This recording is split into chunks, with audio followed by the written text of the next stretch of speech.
अभी जीवन का केंद्र हमने मान रखा है कि मस्तिष्क है, ऐसा है नहीं।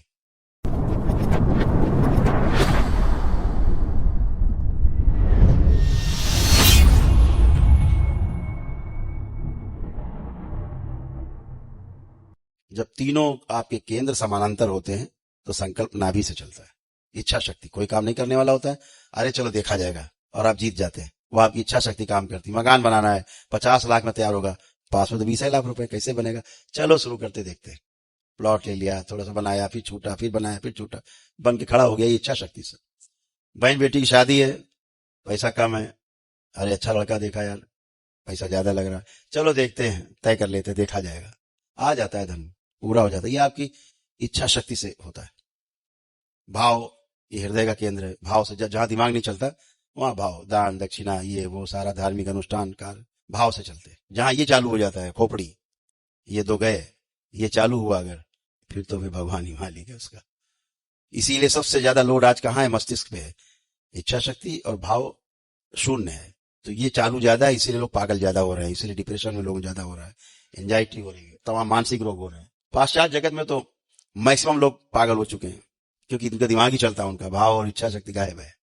यही काम हमने नकल करके शुरू किया। अब तनाव में रहते, कहा है तनाव में? इच्छा शक्ति, केवल इच्छा, इच्छा कर ली, विचार चालू, बाकी इच्छा शक्ति से लेना देना नहीं। इच्छा का, इच्छा कर ली बस।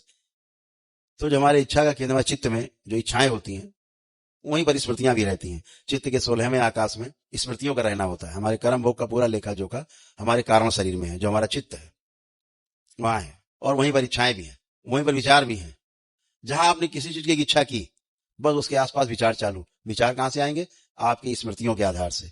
जैसे विचार किया कि भाई नमकीन खानी है, एक विचार आया, इच्छा आई, नमकीन खानी है, अब विचार चालू, कौन सी खानी, वो वाली दुकान की, किस वाली दुकान की, कि फलानी राम की।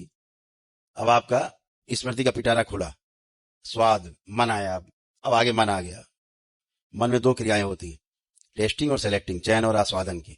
अब तुरंत चयन कर रहे हैं, किस आधार पे? आस्वादन के आधार पे। खाया था, टेस्टी कौन थी? वो वाली टेस्टी थी, वो वाली लाई जाए। अब आपका स्मृति का पिटारा खुल गया। कोई क्या कहना, ये वाली आप होगा, नहीं वही लाओ। तो आपने केवल एक छोटी सी इच्छा की, विचार फैले, घूमे, स्मृतियां खुली, कैलकुलेशन किया, मन टपकने लगा, लार अंदर टपकाने लगा, और कोई चीज सामने आ गई। तो चित्त में हमारे सब स्टोर रहता है, हर चीज स्टोर रहती है हमारे चित्त में। तो ध्यान देने योग्य बात यह है कि हमारी जो प्रार्थना है, हमारा संकल्प है, वो सर्वश्रेष्ठ है। जो आप छोड़ देते हो, आप तो ठीक है, अब क्या करना? अगर ठीक है, स्वास्थ्य अच्छा है तो भोजन मत करिए कल से। अब तो टर्न नहीं है, क्यों खा रहे हैं भोजन, क्यों पर जल पी रहे हैं?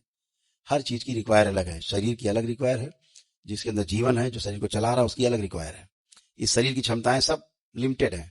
वस्त्र लिमिटेड चाहिए, भोजन लिमिटेड चाहिए, साधन संसाधन अलंकार सब एक निश्चित मात्रा है चाहिए।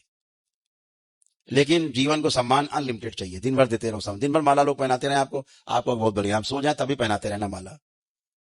सम्मान नहीं थकता लेते आदमी, है ना? तो वो अनलिमिटेड, वो जीवन की चाह है। सम्मान, सुख जीवन की चाह है। कौन सा सुख? ये नहीं ये खाया वो पिया, ये सुख नहीं है, ये तो अनुभूति है। सुख वो है जो निरंतर सुख है, जो कभी दुखी में ना बदले, जिसे हम आनंद कहते हैं। जो दुख में ना बदले वापस, उसे सुख, निरंतर सुख कहते हैं, वो आनंद है। तो उसकी चाहत है, उसकी वो चाहत है उसकी आनंद की। ईश्वर से मिलन के लिए वही आनंद है।